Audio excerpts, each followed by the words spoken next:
What's going on, everybody? Xander Kirby, Pure Marketing here with David Waldy, Fierce Empathy Solutions. I told you guys last week on the episode that David would be making a weekly appearance now. We are adding Thursday episodes in. Short, condensed, but great business information for you guys. If you guys don't know David, he'll tell you about it in a second. I'll let you talk for yourself. I don't have to. That's what's nice about this is I don't have to talk for you. You can talk for yourself. But we're going to be talking about a short, 12 to 15 minutes where we're going to give you guys a ton of great information on how to grow your business, grow your company, sell better, market more efficiently, the whole shebang. Be a better husband, be a better wife. Excuse me. So don't put my elbow on, Chris. Producer Chris should I not touch the table? All right, I won't touch the table. Oh, force field. But so the first thing we're going to talk about is David and I were just chatting on this. I had some interesting things happen this week where I had two big sales opportunities, and it's made me think about how do I close a deal?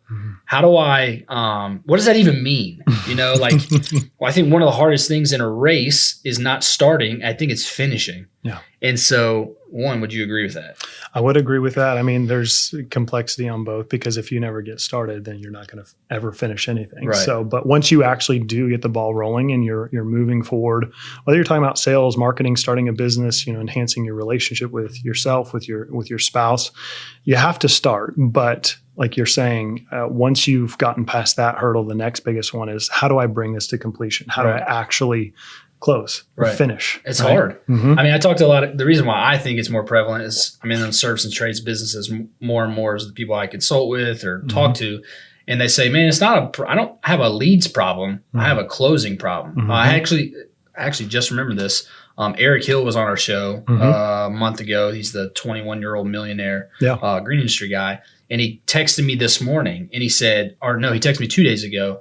He texted me this morning as well. And he said, hey, all of a sudden, I am not closing. He said, getting tons of leads. I'm offering 10% discounts on the leads that haven't responded in 15 or 30 days, but I'm not able to close. Yeah. What can I do? And it made me think, because again, like this week for me has been closing. Made me think about what is the strategy or what is the thing that, David, you can help me here. What is the consumer looking for in order they're at the edge of the cliff here, the diving board. What helps them jump into the pool when it comes to cliff? Like, I don't know that answer, actually. It's a really good question because a lot of times when we're dealing with services and trades, we, by extension, are in kind of a commoditized industry. So what I mean by that is that people have the ability to price shop. They have it's very easy to compare and contrast and looking at this business and this business is why typically, and we had this conversation the other day, why a lot of companies are looking for bids and proposals and estimates and things like that. And so they're like, well, we have to get 3 bids. Right. And it's really important to recognize if you're in that type of business environment and you're constantly having to submit proposals and everyone's saying like we're just looking around at different options, it's really a race to the bottom. Yes, this is what Walmart and Amazon have been able to do at scale to where they are able to provide products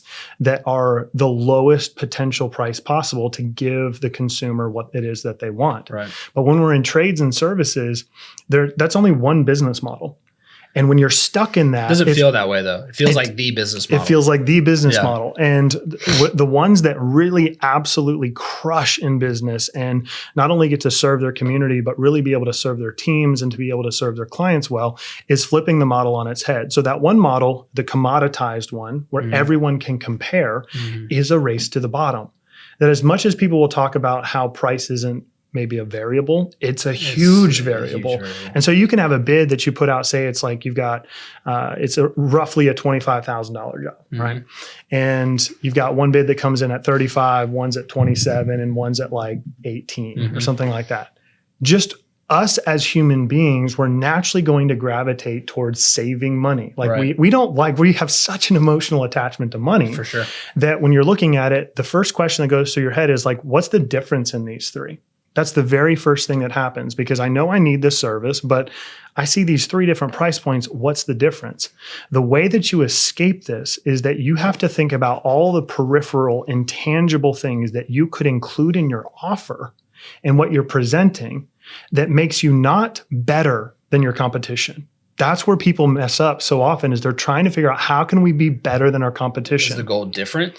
The goal is different. Okay. Your goal should be, how can we create ours to be something completely different? We did not script this, by the way. We did not script this. So it has to, know the answer. we all, when we're dealing with services and trades, if you are trying to be better, right? If you're just focused on being better, it doesn't actually move someone to, this is why we see it all the time when it comes to weight loss and health pills and things like that. Everybody's talking about how this is a better diet and this is a better option. This is a better workout.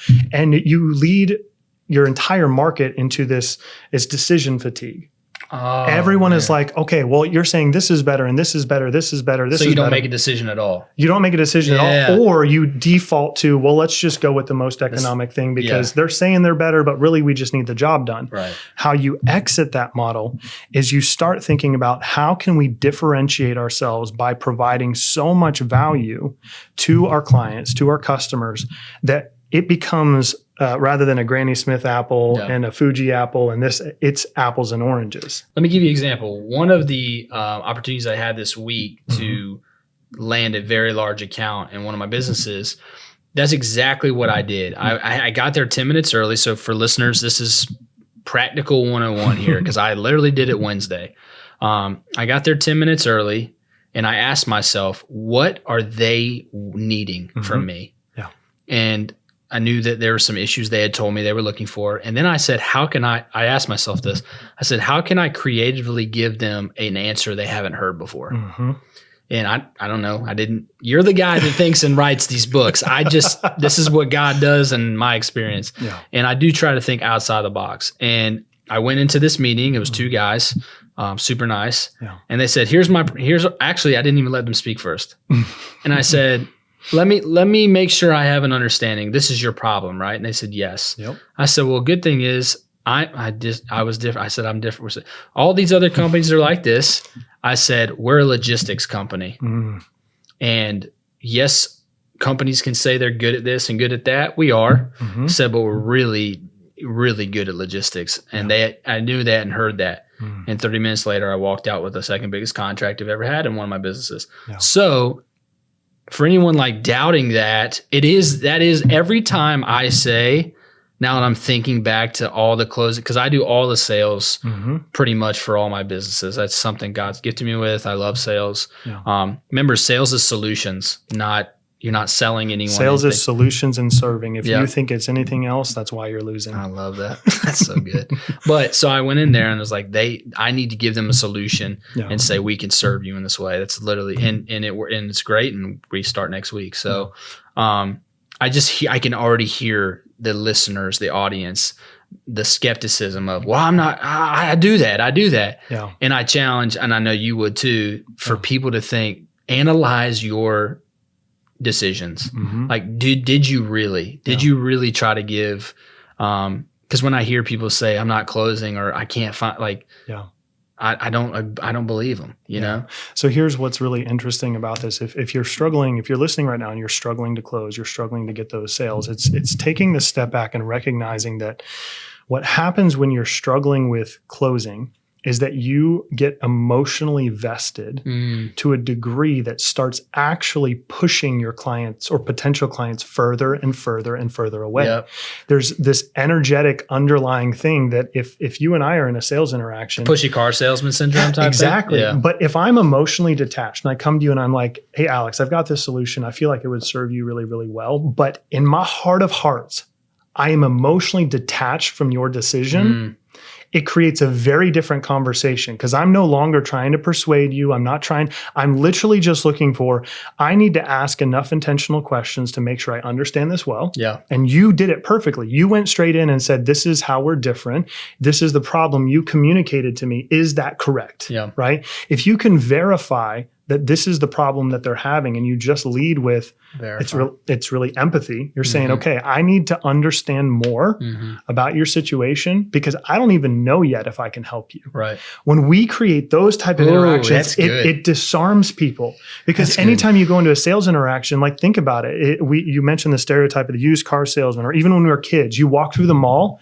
Right. We all know this. You walk through the mall and you're with your mom and you've got all the people with the makeup and perfumes and she's like, head down, get through the department store. We got to get out of it. She's like, hey, try this and try it. Run to the chopper. So we have, all of us have this natural aversion to sales. So the very first thing that you can do to disarm a prospect is emotionally detach yourself from the outcome. Yep, I agree with that. I'm not trying to close you here. I'm not trying to make money here. I have a solution that I feel like would serve you well. Let's find out if that's true, because I think so, but I don't know yet. Right. When you can detach that way, people don't feel like the feeling is just different. They're like, oh, interesting. Versus all the other competitors out there, like, here's why we're the best. This is why you need us. This is this.